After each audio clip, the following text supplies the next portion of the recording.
Hi friends, welcome to Shivani Odia kitchens. Shivani आपण मानक स्वागत करुचे शिवानी ओडिया किचेन को। आज आम बनैबा बिना प्याज रसुन रे आलू बुट डाली कदली दे एक घांट तरकारी। प्रथमे कदली को काटी हलदी पानी रे ताको पकाई देबा।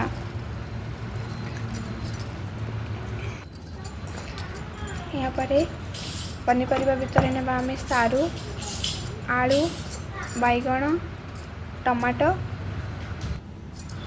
बीन्स झटा और सारू बुट डाली ये सब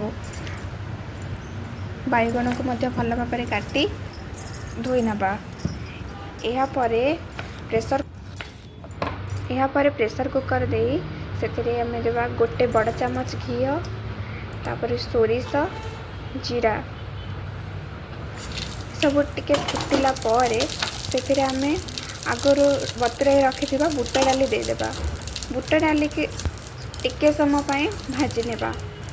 या परे से आम आगुरी काटी रखि परिबा सब देदेबा।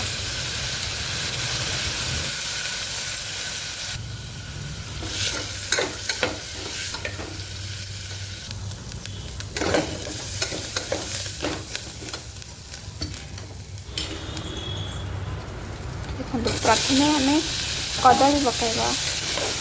यहाँ पर टिके समय भाजवा।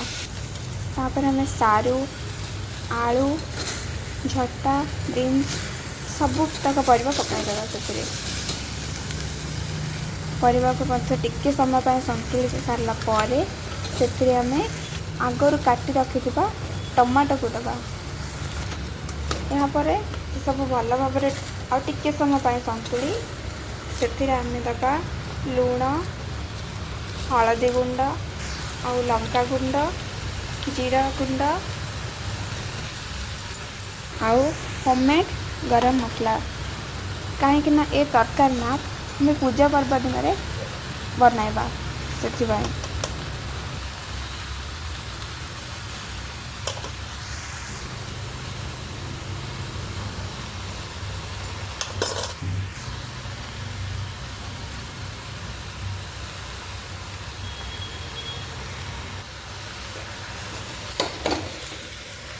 लास्ट स्टेज रे आम देबा फूलकोबी।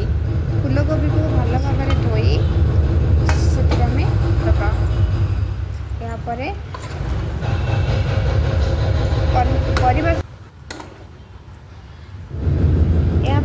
आम देबा 1.5 ग्लास पानी। तापर कस्तूरी मेथी को हाथ में एमती क्रश करके पकाई देबा। यहाँ पर कुकर कवर दे देबा।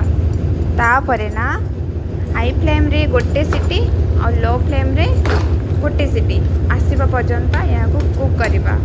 यहाँ अधिक समय नेबनी कहीं पनीपरिया आम सब बेसी सीझी बेसी सीझीगले ना भल लगे जमारू से माने भिडियोटे जदि भल लगी ना गोटे लाइक शेयर और सब्सक्राइब करने को जमारू भूलें।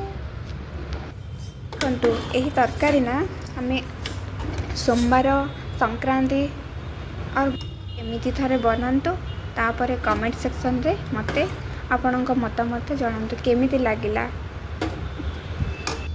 तो ये भितर ना आमर तरकारी पूरा रेडी। यहाँ पर